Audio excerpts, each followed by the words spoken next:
નમસ્કાર. ચાલો આજે ગુજરાતી ભાષાના એક એવા ખૂણામાં ડોકિયું કરીએ જ્યાં એનો અસલી ખજાનો છુપાયેલો છે. આજે આપણે એવા શબ્દોની દુનિયામાં ઉતરીશું જે આપણી ભાષાના શ્વાસ અને મૂળિયામાં વસેલા છે.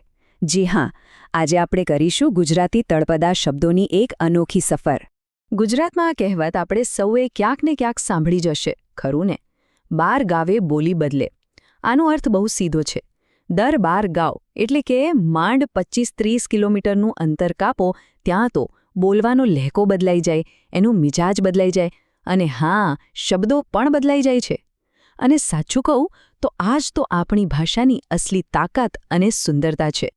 પણ અહીંયા એક બહુ મોટો સવાલ ઊભો થાય છે કે ભાઈ, આ જે બધી અલગ અલગ બોલીઓ છે, જેમ કે ઉત્તર ગુજરાતની મહેસાણી, મધ્ય ગુજરાતની ચરોતરી કે પછી સૌરાષ્ટ્રની એકદમ મીઠી કાઠિયાવાડી, તો શું આ બધી બોલીઓ આપણી શુદ્ધ એટલે કે શિષ્ટ ગુજરાતીને નબળી પાડે છે કે પછી એને વધુ રંગીન, વધુ જીવંત અને વધુ સમૃદ્ધ બનાવે છે? ચાલો આજે આ જ સવારનો જવાબ શોધીએ. તો આપણી આ શબ્દ સફરના પહેલા પડાવમાં આપણે સીધા જ ભાષાના એ છુપાયેલા ખજાના પર નજર કરીએ. અને આ ખજાનો એટલે બીજું કાંઈ નહીં પણ તળપદા શબ્દો. આ એવા શબ્દો છે જે આપણી સ્ટેન્ડર્ડ ગુજરાતીના માત્ર શબ્દો નથી, પણ એના જીવંત, ધબકતા મૂળિયા છે. તો આ તળપદા શબ્દો એટલે શું? બહુ સરળ ભાષામાં સમજીએ. આ એવા શબ્દો છે જે કોઈ ચોક્કસ પ્રદેશની માટીમાંથી, ત્યાંના લોકજીવનમાંથી જન્મ્યા છે. એવું બિલકુલ નથી કે આ શબ્દો ખોટા કે અશુદ્ધ છે. ના, એ તો આપણી ભાષાના અસલી, ઓરિજિનલ અને સ્થાનિક સ્વરૂપો છે.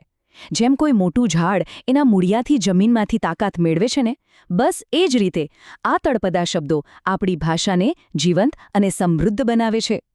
હવે આ તળપદા શબ્દો આપણી ભાષામાં ક્યાં ફિટ બેસે છે એ સમજવા માટે એક નાનકડી વાત જાણવી જરૂરી છે.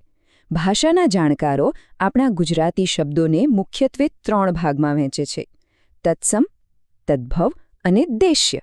ચાલો જોઈએ શું છે આ. જુઓ, પહેલો પ્રકાર છે તત્સમ, એટલે એવા શબ્દો જે સંસ્કૃતમાંથી બેઠે બેઠા કોઈ પણ ફેરફાર વગર આપણે લઈ લીધા, જેમ કે સૂર્ય અથવા અગ્નિ. પછી આવે તદ્ભવ, એટલે કે આવ્યા તો સંસ્કૃતમાંથી પણ સમય જતાં લોકોની જીભ પર ઘડાઈને થોડા સહેલા બની ગયા, જેમ કે સંસ્કૃત કર્ણનો થઈ ગયો કાન અને હસ્તનો બની ગયો હાથ. અને હવે આવે છે સૌથી મજેદાર પ્રકાર, દેશ્ય શબ્દો. દેશ્ય એટલે દેશના, આપણા પોતાના. આ શબ્દો તો આપણી ધરતીની જ પેદાશ છે. ડોબુ કે વાયરો, આવા શબ્દો. અને આપણા તળપદા શબ્દોનો મોટા ભાગનો ખજાનો આ દેશ્ય કેટેગરીમાં જ આવે છે. તો ચાલો હવે શેની રાહ જોવાની? આપણે બધા સાથે મળીને તળપદા શબ્દોના એક કાલ્પનિક પણ જીવંત મ્યુઝિયમની સફર પર નીકળીએ, જ્યાં આપણે આ શબ્દોની સુંદરતાને એકદમ નજીકથી માણીશું. હું છું આપનો સાથી અને આ રહી આપણી સફરની શરૂઆત. અને આ રહી આપણી પહેલી ગેલેરી. આ ગેલેરી કુદરત, ખેતી અને પર્યાવરણને સમર્પિત છે. અહીં એવા શબ્દો છે ને જેમાં આપણી માટીની મીઠી સુગંધ ભળેલી છે.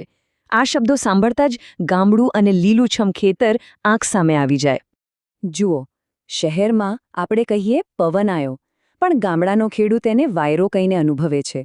વાયરો શબ્દમાં ખાલી હવા નથી, એમાં ઠંડક છે, એમાં એક આખી અનુભૂતિ છે. એવી જ રીતે ભેંસ માટે ડોબુ શબ્દ વપરાય છે. આ શબ્દમાં માલિકનું એક અનોખું વહાલ છુપાયેલું છે. એટલે આ શબ્દો ખાલી પર્યાય નથી, પણ આપણી ધરતી સાથેના જોડાણનું પ્રતીક છે. ચાલો હવે આગળ વધીએ આપણી બીજી ગેલેરી તરફ. અહીં એવા શબ્દો છે જે આપણા રોજબરોજના જીવન સાથે, સમય સાથે અને ઘરની નાની નાની વસ્તુઓ સાથે જોડાયેલા છે.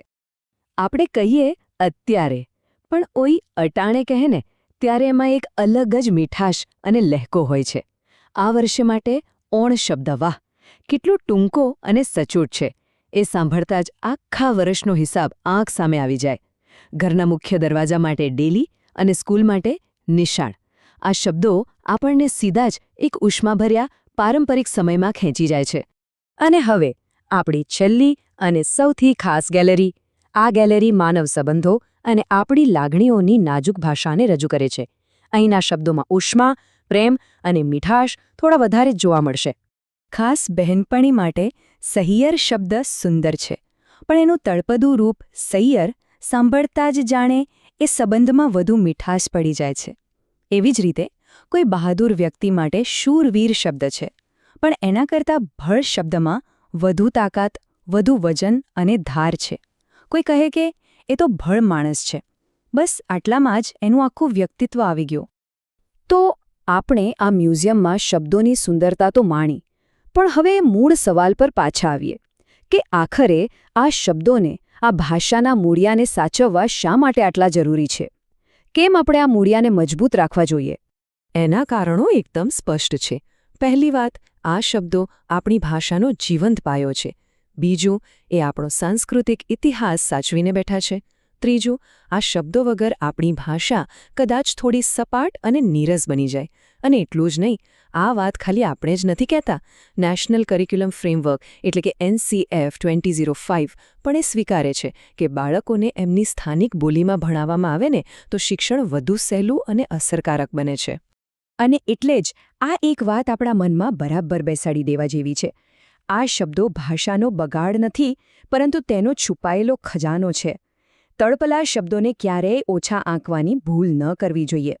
સાચું તો એ છે કે એ જ તો આપણી ભાષાની અસલી તાકાત, આપણી ઓળખ અને આપણી સુંદરતા છે, જે પેઢી દર પેઢી આપણને વારસામાં મળી છે. તો આ આખી ચર્ચા આપણને એક જ વાત પર લાવીને ઊભી રાખે છે. આપણી ભાષા એ ફક્ત વાતચીત કરવાનું એક સાધન નથી, એનાથી ઘણું વધારે છે. એ આપણી ઓળખ છે, આપણા અસ્તિત્વનો એક અતૂટ હિસ્સો છે. આ વિશ્લેષણના અંતે ચાલો આપણે સૌ એક ક્ષણ માટે વિચારીએ. આપણા પોતાના રોજબરોજના બોલચાલમાં એવા કેટલાય તળપદા શબ્દો હશે જે આપણે કદાચ સાવ અજાણતા જ વાપરીએ છીએ. આપણી ભાષાના આ જીવંત અને ધબકતા વારસાને ઓળખવો, તેને પ્રેમ કરવો અને તેને ગૌરવ આપવો એ આપણા સૌની જવાબદારી છે.